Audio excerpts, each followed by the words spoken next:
Hi, my name is Felicity Moody's, and I would like to welcome you to the first episode of the Sister Darling podcast. I am so excited, like you guys don't have any idea, and the guest we're having today. So before we ease into it, I'm just going to read a piece from this book called Love Tides. It's called Women of Wonder. I am the mistakes of the women who came before me. I am the lessons from the women who trod this life before me. I learned from the women around and about me. Tell me of a greater inspiration. I mean, that is so beautiful. So please, I was gonna go like, please put your hands together for Muyoka Yaolah, everybody. Hi, Muyoka. Hi, Felicity. You look amazing. Thank you. You do too, as always. You are welcome. Thank you so much for joining us. I'm so happy and honored to be here. We are happy and honored to have you here. Please, I know so many people are curious, like, who's this fine, beautiful lady? So please introduce yourself. Hi, people. I'm Muyoka Yaolah. I am a community development advocate. I am data quality auditor, family planning program specifically. I'm a writer. I'm a poet. I'm a plant mom, a human mom too. I'm a culinary. I like to call myself a culinary artisan. Ooh, okay. Yeah. Okay, that's beautiful. And above most things, above everything else, I'm a fan of life. I enjoy living. I like living, and I like Felicity too. And the work she does.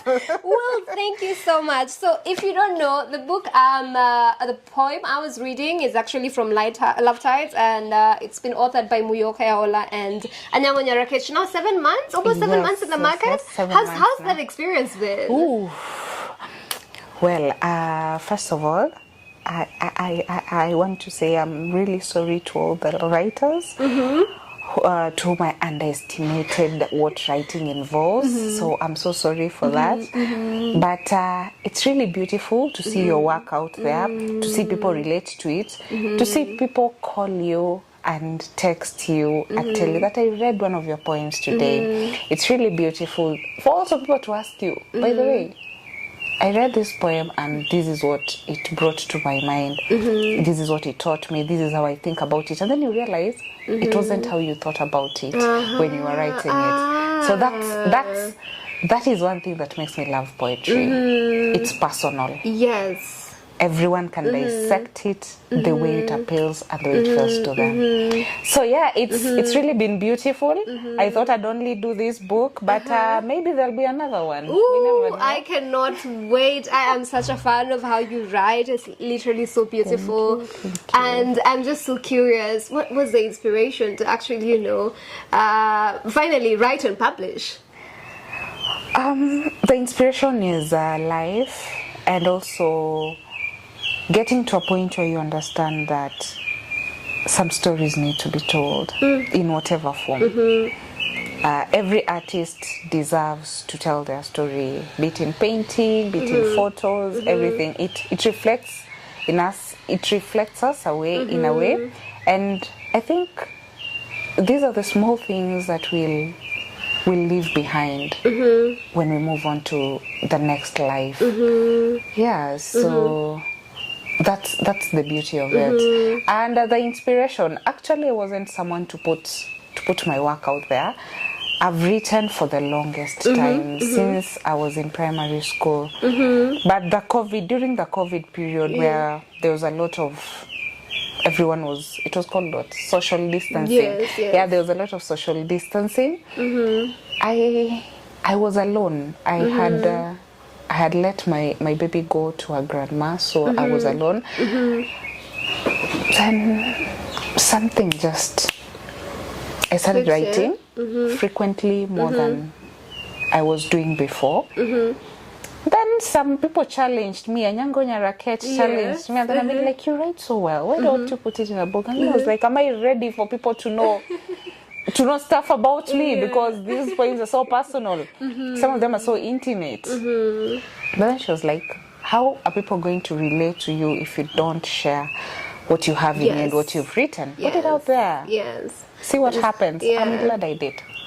That is such a brave decision because we walk the world a lot of times, especially now that you say you work very, so much in the community, and people look at you and they always just imagine, because you sort of kind of offer solutions to all their problems, you are basically the person they go to for advice and all these things. So they look at you and they're like, oh, Muyoka's life got to be perfect. Like, so it like had to, be such a brave decision to just decide, I'm going to, break my silence, and this is how I'm going to do it. It doesn't matter how people are going to say it. Like, do you really think about what people would think about you once they read some of these things? Yeah, actually, I was so worried about what my parents would think of me when they read that book. And weirdly, my dad told me, bring me your book. And I knew there are poems there. Let's talk about them. How I felt about their parenting. Yeah. So when he sat me down and asked me, what is this about? Well, the good thing is that we are grown-ups. Yeah. And he handled it like the king he is. Yeah, but the beauty is that it sparked a conversation that we'd never had. Ah, that's beautiful. That we never had, and we sat down and we talked about it, and it was so refreshing. And that was like, I'm so glad I did this. That is beautiful. Like, quite literally writing a poetry book just, to speak for yourself, and then having conversations with people that, because we grow in a culture where you cannot really sit down with your parents and be like, oh hey, this is what I think, you should have done better over here, like you couldn't. And now that we're speaking about parenting, you mentioned you're a mom. Yeah, I am a mom too. How's the mom journey? Hey, it's not easy. It's not easy. It needs a lot of intentionality, but it has its good days and it has its bad days, and especially on days that you have to be everything that you are. You have to be you have to be a daughter, you have to be a friend, then you also have to show up as a mom. Sometimes it becomes really challenging, but so far, we are great.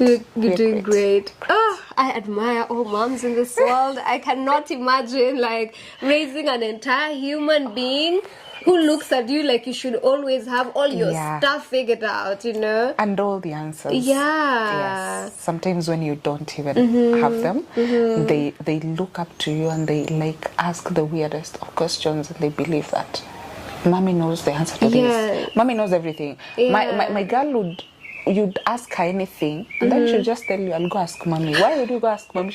My mom knows everything. Well, you in this moment you're like, I am glad for the vote of confidence, but honey, I wish you knew. And she'll also say, my mom reads a lot of books. So the knowledge she's gotten from there, it's a lot. My mom won't fail to know that. So. Oh, that is so beautiful. It sounds beautiful. Now, you did mention some time before about how motherhood came with mental challenges for you. Could you please take us through this a little bit? Whew. I like how you started it with just breathing, like, give me a moment, guys. Oh, well, motherhood started for me at 21. 21. Okay. I'm in school, and I realize I'm pregnant. And from the word go, I know I'm going to be a disappointment, because from where I come from, there is an order to life. There is, you go to school, you graduate, you get a job, and then you get married. And premarital sex was like an abomination.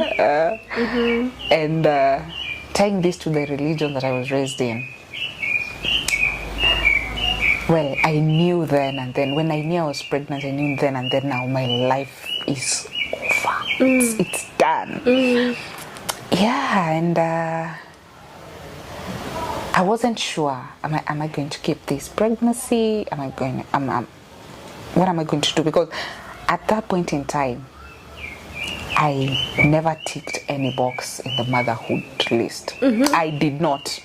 First of all, I considered myself a child. I'm just 22, navigating school. I mean, what do I know about raising a child? I know. And for the first 3 months of my pregnancy, I was so sick. I thought I was going to die. Goodness. I was so sick.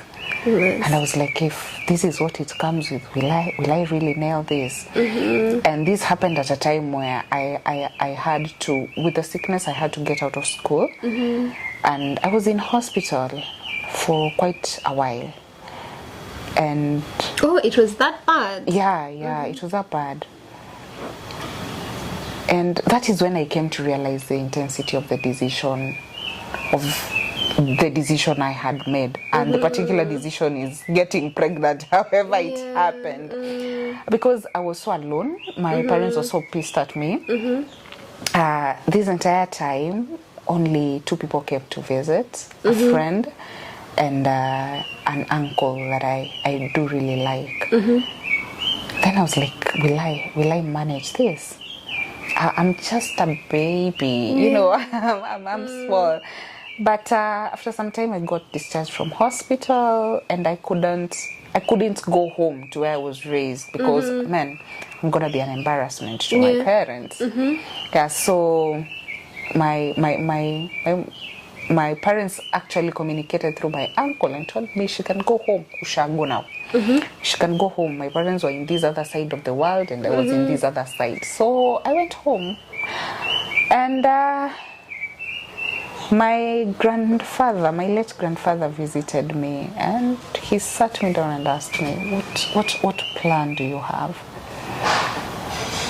I had no idea what this involved. So I was like, I'm gonna have the baby, and then after that, I'm going to see if I'm going back to school. By then, I don't know. I'm not so sure this going back to school, how it's gonna happen, but well, we just wing it. So the journey starts. It's not an easy pregnancy. And I'm in the village. I've never lived in the village. It's my first time in the village. And I have to be there because at this point, my dad is not talking to me. He's so disappointed in me. So there's no way we can be in the same place at the same time. I can't go to where he is. And so they just like completely just, shut you out. Yeah. So now, like when you're in the village, who are you with at that moment? I'm staying in our house alone, but sasa in the same compound, there's a cousin of mine who used to stay in a different house. Oh wow! So you were quite literally alone. I was alone. Navigating pregnancy at that. Oh wow! My goodness. Yeah, man, it was crazy, and just down by our farm, there is a river. And the number of times I would go down there and just want it all to be over. It was crazy. It was just an insane number of times. And there is a poem about it inside there. And I think it was the darkest point in my life because I couldn't figure out for the life of me how I was going to do this alone. And there were days that were so hard. There were days you cannot sleep because your body is changing. And as your body changes, it comes with discomfort. And by then, the information wasn't accessible as in what to expect. So something will happen and you wonder, is this normal? Is this not normal? You have no one to ask. Because in my circle back then, I only had one friend who was also expectant at the time, but we were new moms. And given that we've gotten pregnant in school, you're not getting that direct support from your mom. She's not telling you what to expect. So yeah, it wasn't easy, but I had to brace myself and be ready for this new responsibility. Wow. So let's go back a little bit. So now you're by the river. I'm very curious to know what were some of the things that were going through your mind? I'm like, you know, if I just fall into this water, by the way, all these ends, no, all these ends, I don't have to feel the way I'm feeling alone right now, and my baby also doesn't have to feel all this. So I mean, I would achieve some quiet, because it's crazy. Your head is chaotic, your body is chaotic. I was really tiny by the time I was getting pregnant, so like I would feel my body is I'd feel my body change, and it was so weird. The things you don't want, the things you want. Like, you can't place what you want. You can't decide on one thing. And then to make all these worse, you're like, now I'm here alone. If anything were to happen to me, what happens? But the worst was, remember, I've come from school. There I had friends, but you know, right now no one is calling you. No one is calling you. You'd stare at your phone, hoping someone would call you. No one would call you. That must have been such a crazy transition, because I'm trying to imagine going from having this entire community that you thought would stick with you, by you, no matter what is happening, to quite literally having no one. Did you like maybe try to keep in touch with them and see how that goes? I didn't have the energy to. Because I was like, what was I gonna say? First of all, I'm a failure, man. I fucked up my life. You see, you're in school, you're now mom. Your experience is totally different to what the others are going through. So at what point are you going to relate on the same plane? Yes. There's no plane. So I have to figure out how to do this on my own, and not hold it against them, because I was like, what if they are also thinking, how do we talk to her, because we are not on the same level anymore. And my closest friends knew the kind of position I was in. So, you know, you don't want to talk to someone to just tell them, oh yeah. You know, so you'd rather avoid the entire conversation. So I don't hold it against them. We do that a lot as a people. If it's going to be uncomfortable, I'm not going to say anything. I'd rather just act like, you know.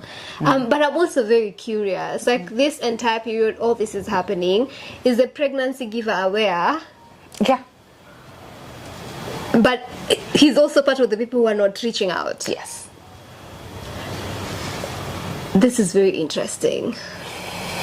Is it something you're comfortable talking about? Not really. Okay, cool. Okay, so I'm trying to imagine you're in this place. The pregnancy giver is doing what he's decided to do. The friends are clearly not here anymore. Your parents are disappointed. You're literally isolated back at home, and you're trying to figure things out on your own. Like, mind you, Felicity, this is the first time I'm staying alone in my life.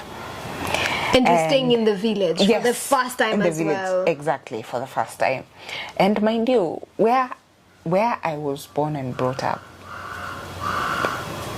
it was, first of all, a gated community. We had water in the house. Like, things were, you know, the kind of setting where you don't have to struggle so much. But now in the village, it's a different story. You have to go for water from the well, from the kisiwa. It's a village. I mean, it's a village. Complete village setting. Yeah, you have to go for water from the well. So you and your body is also still adjusting. You're unwell. You like literally just got discharged not so long ago. Yeah. Did you feel angry at your parents? I did for some time. I did. But I also felt so angry with myself, because I was like, how would you let this happen? But then again, I don't know. You know, if I take myself back, and the much that we were told, don't have sex with boys, you're going to get pregnant. You get? And here you are, you had sex with a boy and you're pregnant. But then again, I don't know if that information would have been packaged differently or better. I don't know if it would have made an impact. But I've gotten to a point where I'm like thinking maybe that is in the grand plan of things. That's how the universe meant for the things to happen. There is something that happened in me when I realized that I may be the only person who's going to take care of this person. Yes. And I didn't have a lot of information then, but I just knew it's now just the two of us. Yeah. And I have to figure out how to make it work, even on the days that I'm crazy and my head is spinning. And mind you, this wasn't the first time that I was struggling with issues to do with my mental health or stuff like that. But I think, I don't know if the pregnancy was a good or a bad thing. I don't know. But I had struggled with that identity and other stuff before. So when this happened and you're alone, well, it just became louder because now there's another person in the equation, and there's also you. And mind you, you're in the village, you're looking at the way other women are living their lives. And our village is not a posh place. Like, by posh, I'm talking about the quality of life that other people are living. So, you know, you look at them and you're like, my life could easily go that way.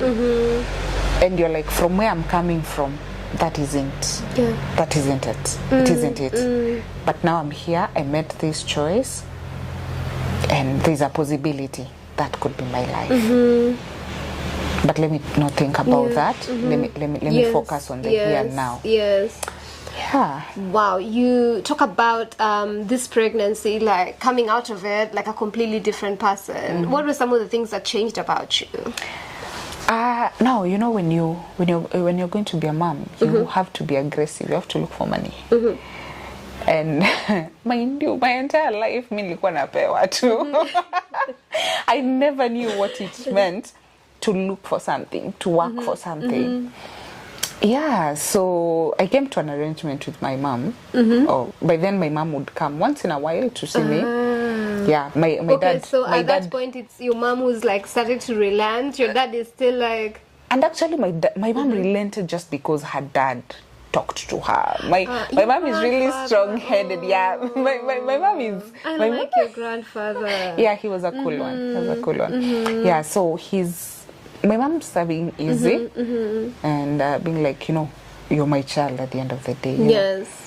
And if there's one thing I'm really super glad for, and what I say, the lessons and the mistakes that other women made is what made us. If my mom never had a job and her own money, I don't know what would happen to me. Because my dad wasn't talking to me.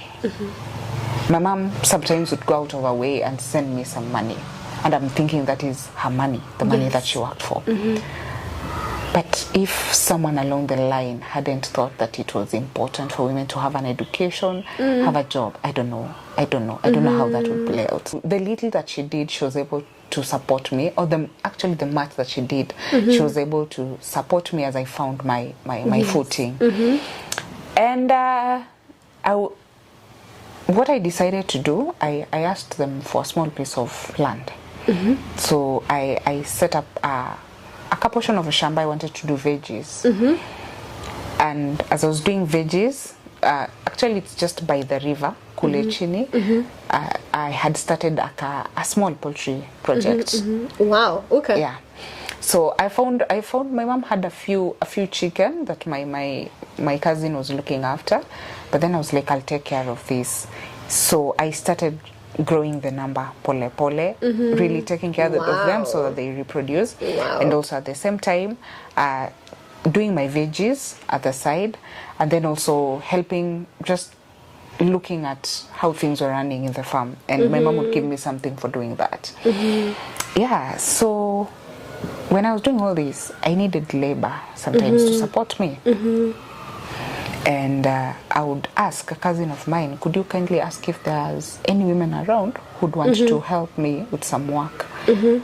So that is when these women started coming. And whenever they would come, I would go with them to the farm. So we'd work together. And as we'd work together, I would hear their stories. Mind you, I'm coming from a different world, completely different. Yes. But you know, here, you meet someone who's come to work, and they're like, they tell you that this money that you're giving them, they want to see how they're going to budget.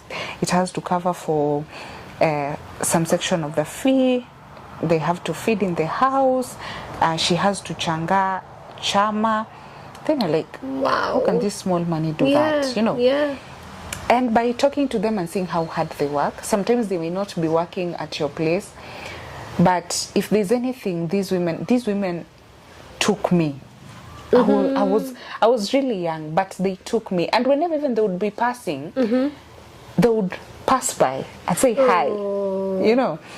And we are not of the same social class. I've been raised differently. They are here existing differently.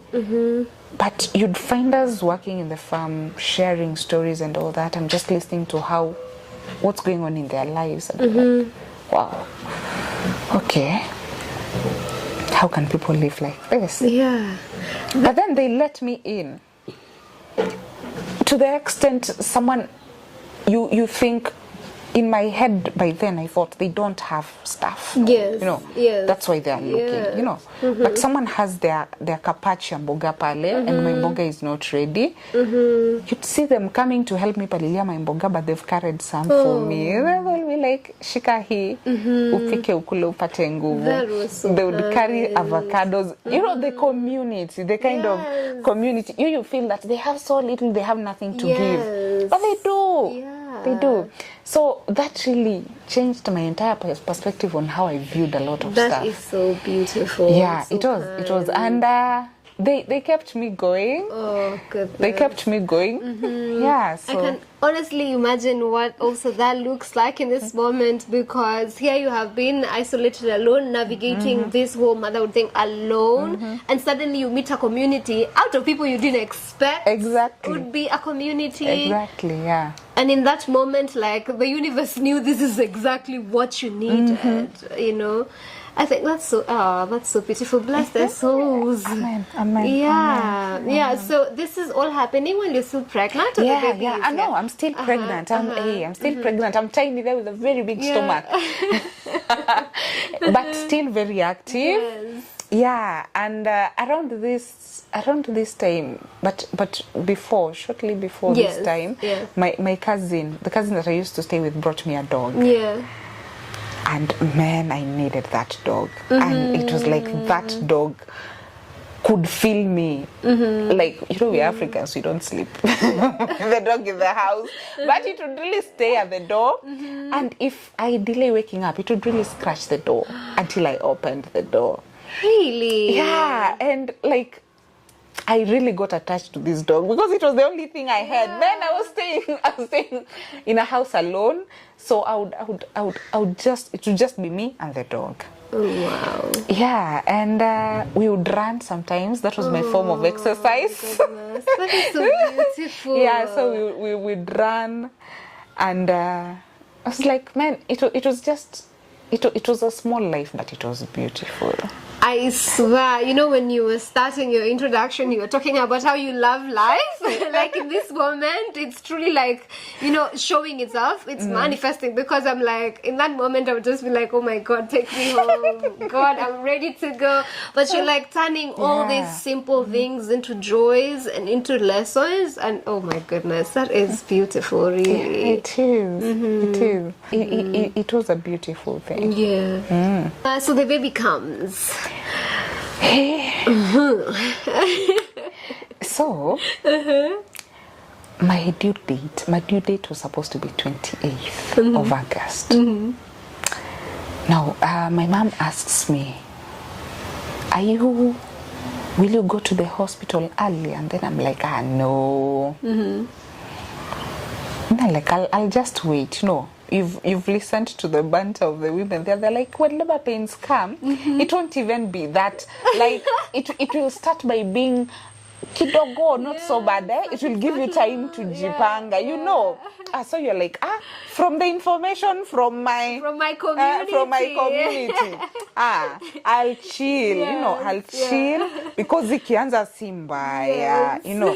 So itaanza, and then the contractions will relax, and then they'll give you time to go to the hospital. So this Friday, I wake up. And like, that is the day I decide, let me go get firewood from the river. down there. Kule chini. Your due date. No, it wasn't my due date. Before my due date. So okay, I'm energetic. I'm so energetic. okay. I've woken up full of life. You know, I feel strong. You know. So I'm like, I'm still days away. Yes. Now it's on the 22nd. Yes. I wake up. I do my stuff. I feed my chicken. After feeding my chicken, I go down there. I carry firewood. I think I did like, was it 3 trips? Then when I'm coming back home, I see a motorbike and I'm like, it's my mom. She hadn't told me she's coming. So I'm like, why is she here? But I'm like, well, good company. Yes. So by this time, my mom had got me someone to help me. Yeah. So she's in the house and I'm like, hey, why is my mom here? It's weird that my mom is here because she hadn't told me she's coming. I mind my business. I'm like, she asks me, what are you doing down there? I'm fetching firewood. And she's like, hey, Ebu, go slow on yourself. Right now, you shouldn't be doing that heavy lifting. And the way it's hilly coming up from down there. Yes. And then I was like, hata namaliza. So she goes down there. She helps me. We finish. We come, we do supper. So I'm eating at 8. Then I feel a weird pain. What the hell? I go out. I pee. The pain isn't going away. You remember I was told by my kasako, the pain will... It will disappear exactly. after It will disappear after a while. So I'm chilling for the pain to disappear. So my mom notices I've been out for a long time. Then she comes out. Then she asks me, are you okay? I'm like, hey, nasikia tu uchungu kidogo, lakini itaisha. I stay outside for a while. Now you know. I think one of the worst things about when you're preparing to give birth, when you go to the clinic, they don't tell you what to expect, like what's going to happen, especially for first-time moms. You're not told exactly that yours might be different, it may come like this, but when you see these you should be aware of this and this. So, Mimi, I'm waiting for the pain to chill so that I go back, finish my supper, and I was eating avocado. I used to love avocado when I was pregnant. So, I'm eating my avocado. I want to go back in there and finish my avocado. When I was coming inside, when I was just reaching the door, my water broke. Now when my mom saw the water had broke, she was like, what? Oh, goodness. You're in labor. This while. Then I'm like, I was waiting for it to reduce. Your lack of information, lack of awareness. What happened between that time and me getting to hospital was just... And that day, the worst is it had rained.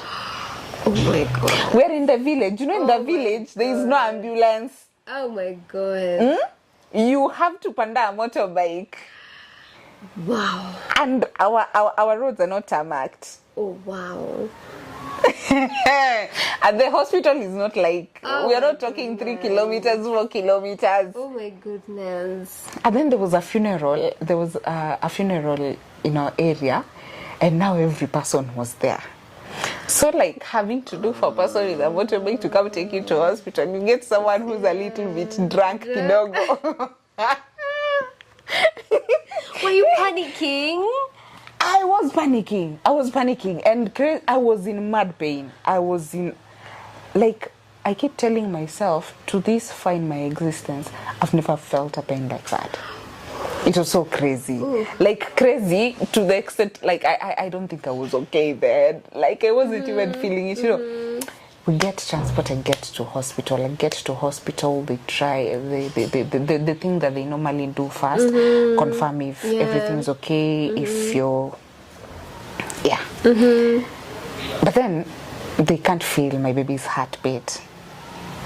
So then the midwife told me, the time the water broke, you were supposed to give birth at that time, that window. But now you're like, by the time my labor pain started at 8. By the time I got to hospital, it was 10. The baby was so tired, like I think she was almost giving out.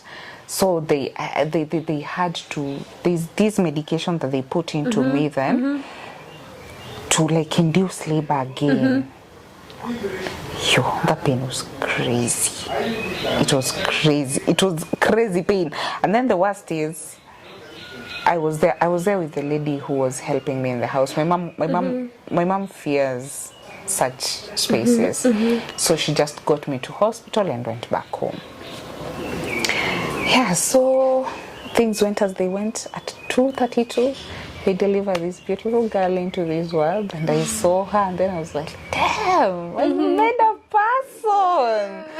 I made a person. Like, you're so happy, but you're also so tired.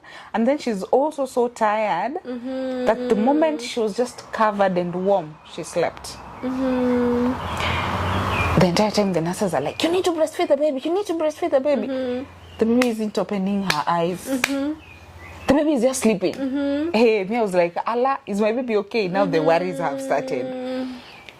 She didn't open her eyes until the next morning when her grandmother held her. That was when she opened her eyes. And that was the time she breastfed. And given that there were no complications, no further complications from the birth, we were good to go home. We went home. My mother started teaching me how to wash a baby. Small baby. It was crazy. She showed me day 1, day 2. No, she left on Sunday. Yeah, she left on Sunday.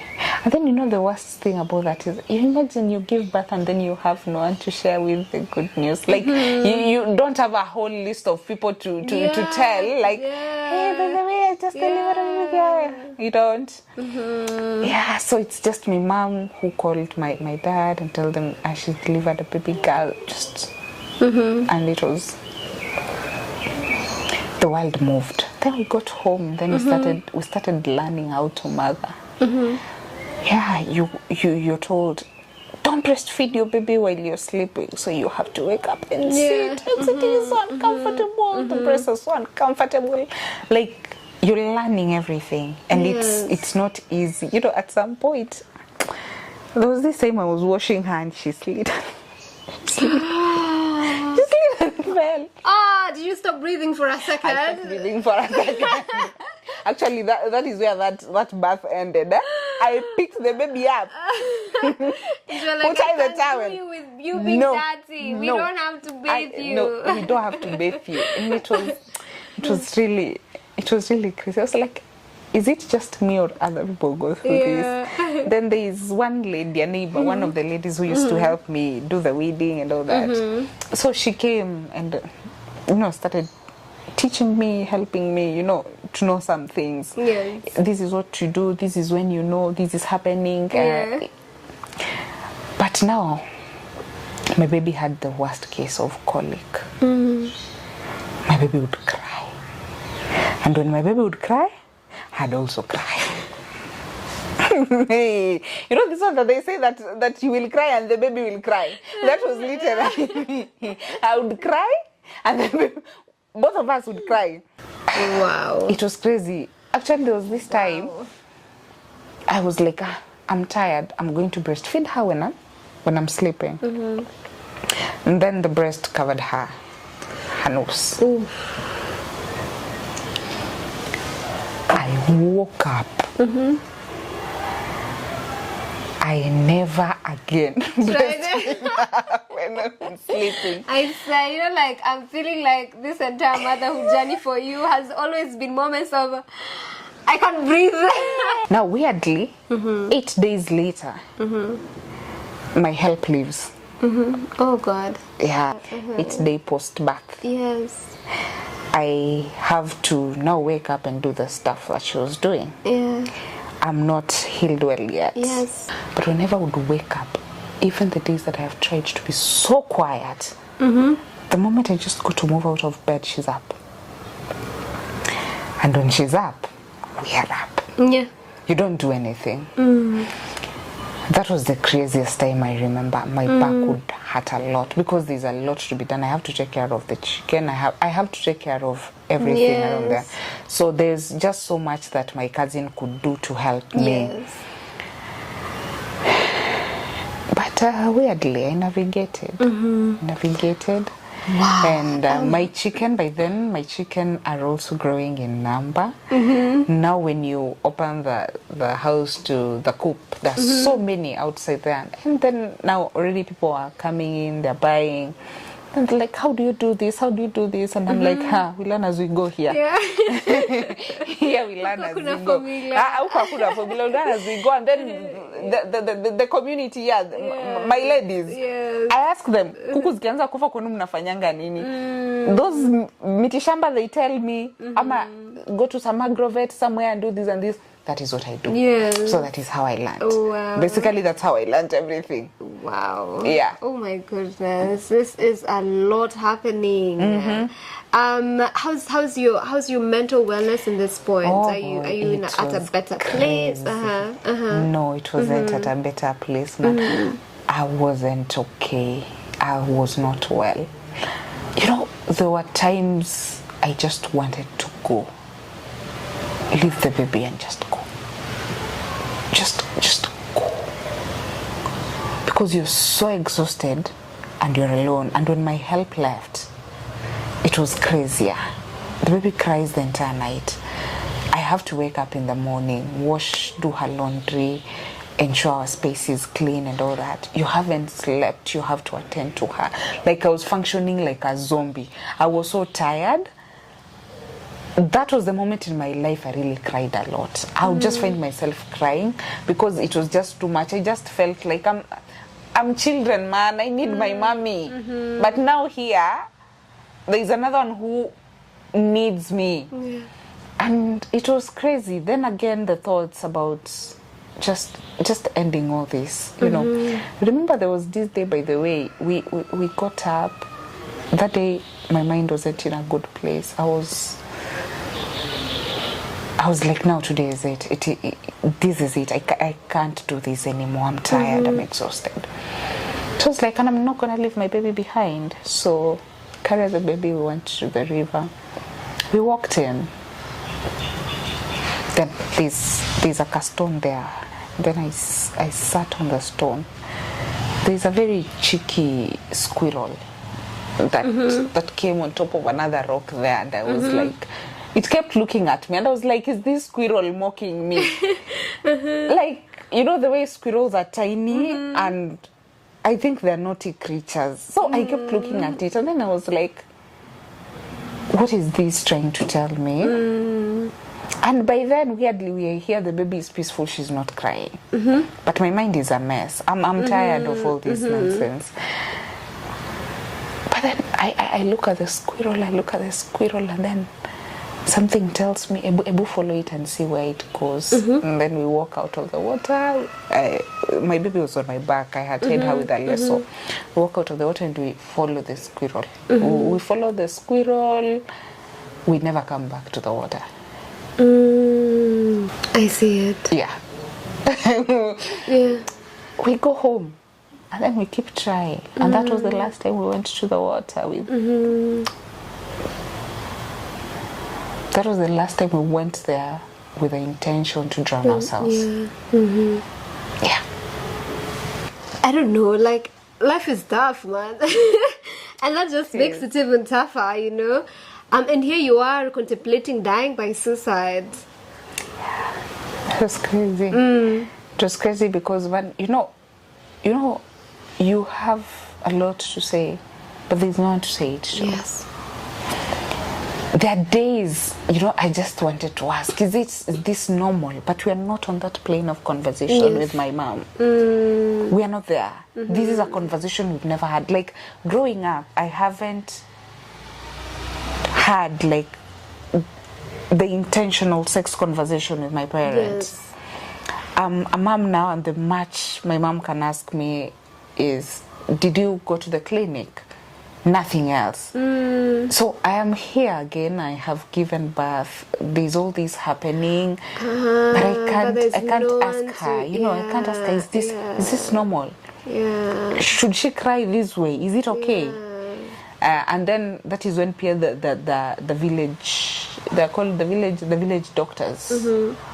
will also teach you a lot, and they'll tell you a lot of things. Let me tell you the para you know. Oh yeah, that comes with that. That comes with that. You're like, have I purposely hurt my child, you know? So you're looking at, honey, they will talk about the hair, they will talk about what have you done, like what do you put in the water when you bathe her, and then like, I mean, soap. Yeah. They're like, no, you're supposed to add, I don't know, these leaves and these leaves. Some of them even volunteer to bring you the leaves. And then you're like, you know, you want everything to work. So, maybe even how my baby is alive is a miracle. You said you tried everything. Man. Anything. Yeah. They would bring herbs and then like, does your mom feel like this, like this? Ebu, try these leaves. Where me, I'm there, I'm trying. Yeah, but then trial and error. Yeah. Trial and error, but it worked. What? The human is alive. Yes, Yeah. she's alive. That's all that matters. That's all that matters. So during this entire time, do you have like thoughts of going back to school? Yes, like, I do. Yes, I do. I do have thoughts of going back to school. But this time I want to do something different. I don't want to go do the same thing I was doing. Initially I was doing manufacturing and textile engineering. Now I want to go to school and do project planning and management. Okay. So my mom comes over and I talk to my mom, but she immediately says, I'm going to stay with the child. So I get her. I do get her. Then I didn't, but later I got her. Because she was like, what if she goes, she may have thought in the lines of what if she goes with this kid and the dad to this child finds her and takes the child. So it was all about protecting the grandchild. I get it. Yeah, so at that point, when she got to a year, I left her with my mom and I went to school. After being outside of any environment or seeing that many people for 2 years, 2 years. Yeah, it was really a struggle actually leaving her. She really cried, and growing up she didn't like people, so I was her person. You'd take her to a crowd, she would cry. She was not comfortable in crowds. So it was just us, and she was so clingy.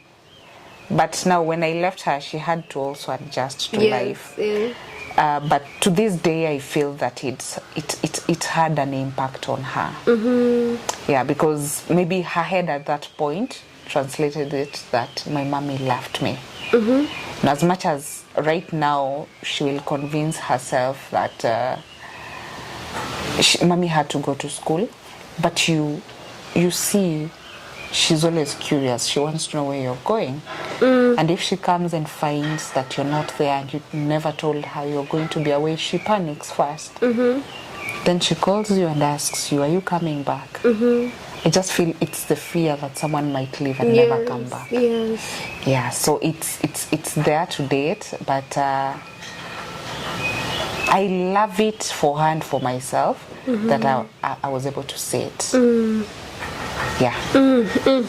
Beautiful, amazing. And just, you know, the work that now you're doing, because you do a lot of community work, you work with women and young girls. Like, was this experience part of the inspiration of why now, like, you're sticking to this? And the marginalized people, you know, like, you're very particular with who you engage with. Now, I go to school to do project planning and management. Mind you, I'm the eldest in our class, because by then. And school is interesting. For once, I love the course that I'm doing compared to the other one. I really enjoy it because it features more on community programming and projects, not just projects, sustainable projects. And as I'm learning, I figure out whether this would be, if I do good in this, I need to get to a place where I can give back to my community. The women who stuck by me, you see. Bana, those women shikiliad me. So, like, I saw this would be a good place to learn and then go give back. Now, I attachment study. I'm looking for a place to go to attachment. Then one of my friends from now my previous university, now this is one of those friends who stuck by me. Actually, he also came to visit me in hospital. Tells me there's a place I know that could get you an attachment. Then I got there and get this lovely lady, and they allow me to do my attachment there. Now this organization, the organization was called Education for Life. It was a branch under the Catholic Diocese of Eldoret. Now the work they do, they basically support people infected and affected with HIV and AIDS, community, people living in the community, economic empowerment, social empowerment, psycho-social care, and all that. So I get there and we are going for field work, something that they used to call home visit, where they would visit their beneficiaries who couldn't make it to be on site. Then I find myself walking into a world that maybe my parents worked so hard to shield me from. I walk into this slum where I have to jump trenches of sewage, where you stare at poverty in the eyes. And actually, that was the point at which I fell in love with wanting to help such people, help someone come from that place to be a person they are proud of. And sometimes you find some amongst them that really want to do better by their communities and do better by themselves. And even what warmed my heart kabisa were the youths. You find someone really telling you, Madam, mi nataka kutoka hapa. Unaweza nisaidia? So during that period, we did a lot of mentorship programs. We did a lot of fundraising for kids. We normally used to do this February drive where we would seek for resources to buy pads, to buy shopping, just small shopping for these kids from these they're not so well-to-do families, so that maybe let the parent worry about transport, but to ensure that when the kids are going back to school, the girls have their pads and they have some little shopping. So I really loved doing that. Then during the holidays, we'd have children programs, so we'd have kids come over, would learn together, teach parents on child protection and child rights. Like it was so interesting. And just during this short stint of 3 months, I really learned a lot about how empowering one person in a community, the ripple effect is massive. It's so massive. We can only know it when we actually do it. And from then on, I knew what I wanted to do. Yeah. And interestingly, after I finished my coursework, the same place allowed me to go there again to work with them. So I went there to work with them, and I did for a year. Now you can imagine, that was just 3 months. Yeah. You can imagine what you were able to do in a year. Yeah. It was massive. It was so great. And I learned a lot. I really learned a lot. And it really humbled me and taught me gratitude. And also, importantly, that there's a lot that needs to be done to get us all to a place of dignity. Yes. Your life has taken so many turns, because now it's literally gotten us back again to the just conversation around privilege, and because now you are this sheltered kid, and then now you went to Shago, and now you're in the slums, and it's all these different things, but it's motivating you to just keep doing better for the people around you. How do you love the community work? I really do love the community work, and not for anything, but for the impact that you may not see that you're doing. Yes. It may be so small, but I remember there was this time we went to a certain slum, and by then I had really known how to do my stuff. So we were there for a child's rights workshop. for 3 days. And after that event, there's this parent that came and talked to me and was like, Madam, umenisaidia sana, nimejifunza venye nitakuwa na relate na mtoto wangu. You know, she came, she sat, she listened, she came back and said, I think I need to change the approach with which I parent my child. Yes. And a few months later, she walked from her home, came to the office, looked for me, and she was like, I love the relationship that I have with my child right now. Just that one felicity, that one was enough for me. That is so beautiful. It's so enough. And to this day, by the way, to this day and date, youths I mentored, youths I trained. The other day, another one, actually I helped him select the course he chose for campus, the campus that he chose.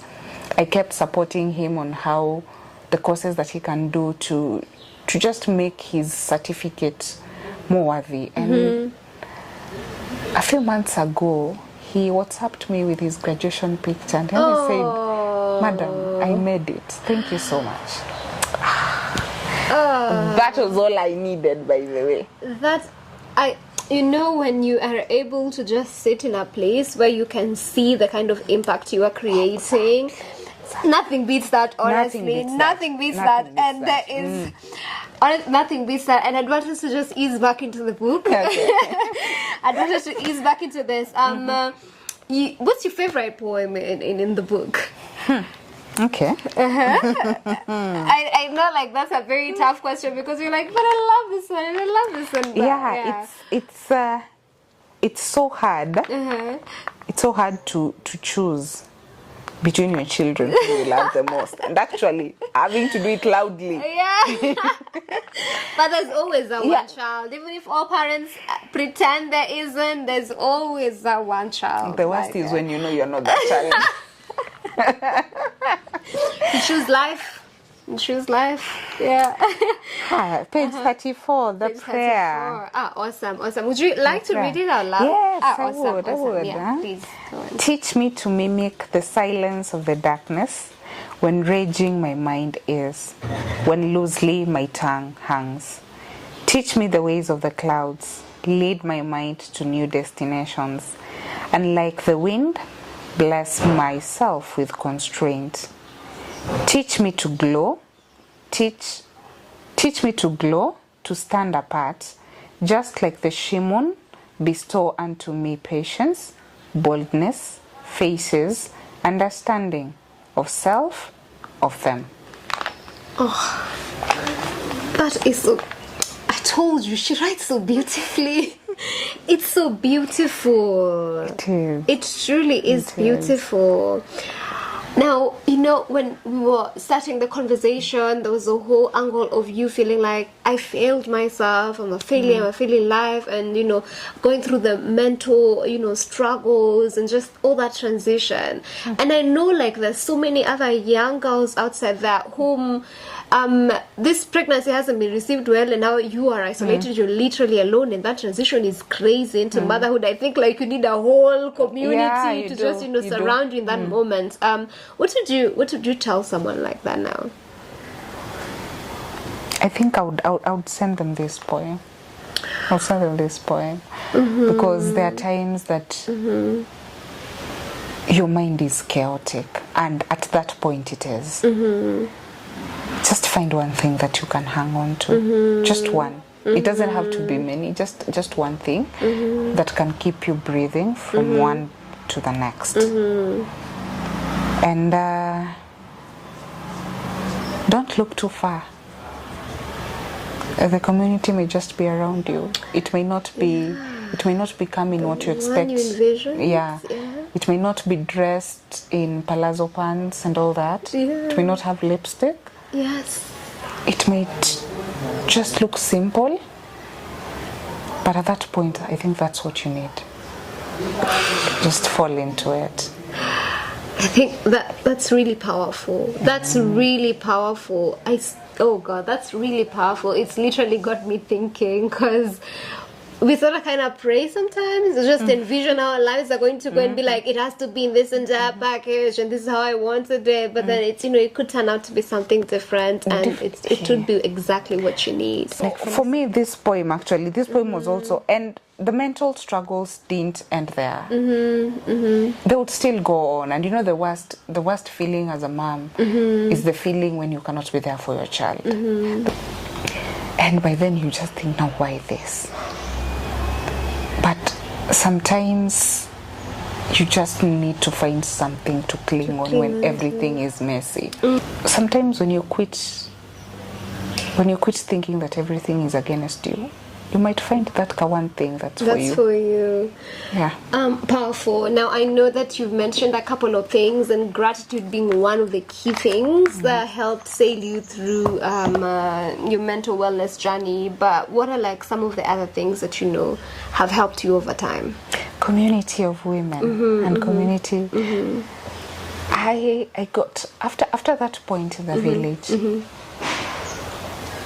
I grew up to intentionally cultivate good relationships, and I have realized that we've grown up in a world where our homes are gated to the top. Yes, and our gates have security guards, even where we live. But I think if there's one thing that I came to realize while bringing up my daughter, is that you need a community. You cannot do it alone. That's a lot of work. You can't. You cannot. You'll go crazy. That's a lot of work that you can't do alone. You need people there to support you. And if there's, so far in my journey, if there's people who've really come through for me are women, ma'am. Yani, I don't know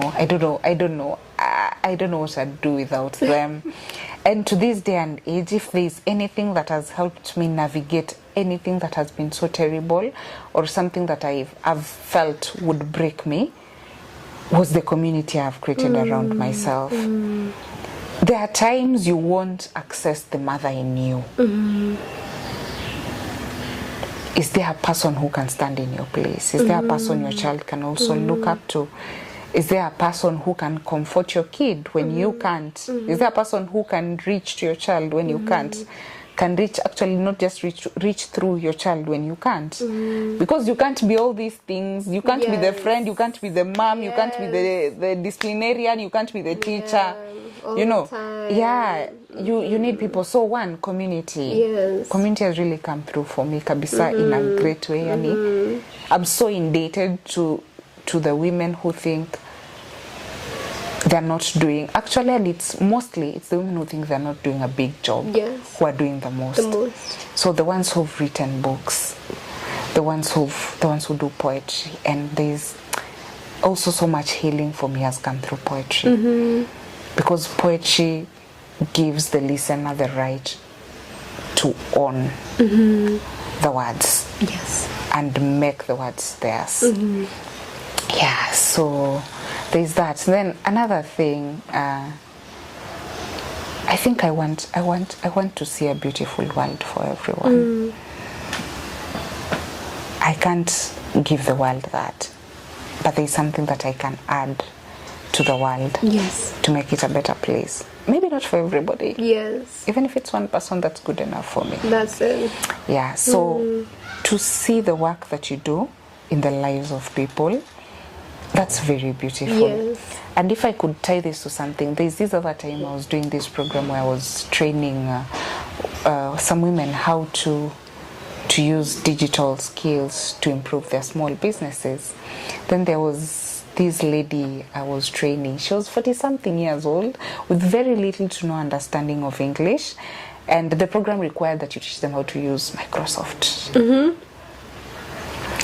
So I had to sit down with this mama and figure a way of how to curate this content so that it fits her and it serves her. And she was a tailor. So pole pole, we learned how to use spreadsheets. Pole pole, I would actually go for extra classes just to help her.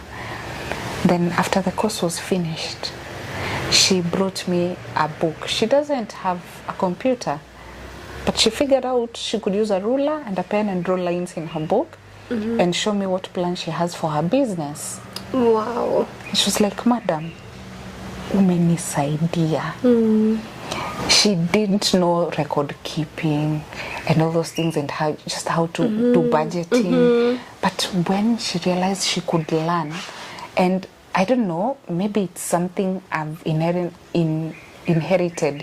from my dad, but the ability to, I can't teach kids, but I know I can teach adults. The ability to make this mama understand spreadsheets and have it translate it her own way and use it to serve her, and then she actually comes back and tells us, Madam, umenisaidia ile hujawaijua.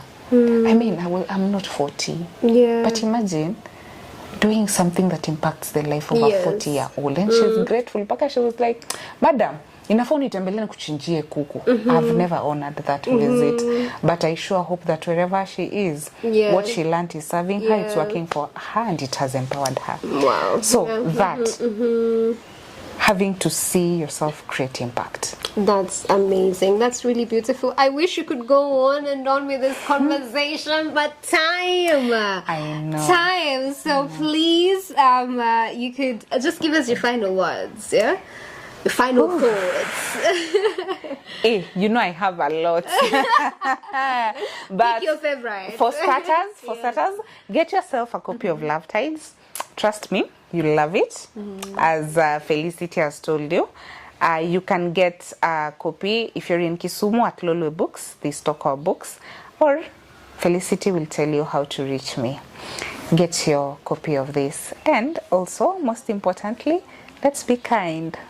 Let's always be kind. And for anyone who has a new mom in their circle, they need your support. They need you as their community. You never know. You may be all that is there for them. So when you can, show up for a young mom. We will never forget it.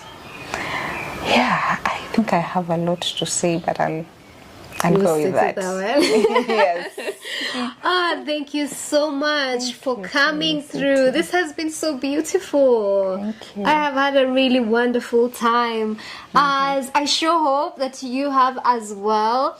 Just remember from Muyoka herself, if you are able to show up for a young mom, they will never ever forget that. I think that's one thing I'm picking from this entire conversation is the power of community.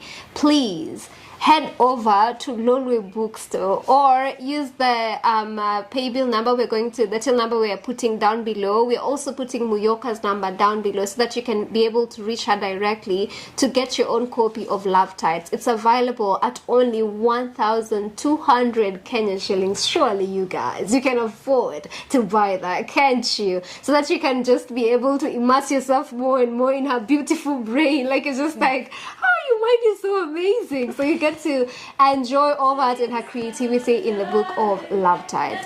And while you are purchasing the book, do not forget to follow Muyoka on all her social media platforms. Facebook is Muyoka Yaolah, Instagram Miss Muyoka, TikTok Miss Muyoka as well. Thank you so much for joining us for this episode of Sister Darling. My name is Felicity Moody's, and as we say over here, we intend to leave no sister behind.